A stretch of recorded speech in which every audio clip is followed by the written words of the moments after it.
Since I started the first wicking tub test, I've been doing a lot of different ones with different setups, different soil combinations, and so on. This one is a potato. It's filled to just above the water level with soil, and then the rest of it is full of leaves. The potato wasn't doing well. You can see that it was really being attacked by a lot of bugs. It had just a couple of teeny tiny potatoes on it, so I moved it into here. We'll see how it does. I just started this one today. But I wanted to show you something else. There's another one. I just started that one today too. We're going to watch that one because with this one I did it differently. With the others I have created a well at the base. It's about 4 inches deep using used plastic bags. But this one, because this is exactly the right size for a 5-quart or 4-quart ice cream container, and so I used that as the reservoir, and then used a cottage cheese container upside down inside of it. So there's actually some space around here. I'm going to watch this one and see how well it does, but we haven't planted that one yet.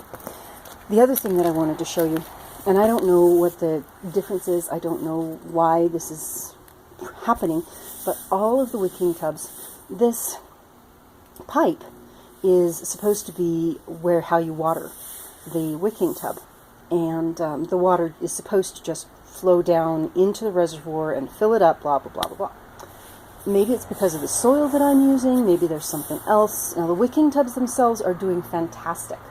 I have one on the east end of the house, one of the first ones that I did, that is essentially still wet after 2 weeks without water.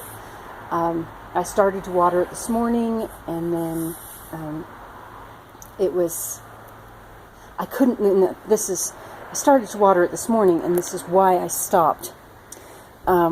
Those pipes, this is supposed to be used to water the wicking tub, but instead of letting the water drain out, even if it's at a major slant, instead of letting the water drain out, it just fills up and overflows. I'm not sure whether that's being caused by the soil that I'm using, or if it's just a weakness in the design. I really don't know. So what I am doing, instead of using those, I'm watering from the top until the pipe that I have down there shows a 4-inch water level. So I'm using it to measure the water level rather than to fill the pipe. So let's, okay, this is the stick that I'm using, and I'm going to bring it over here. Okay.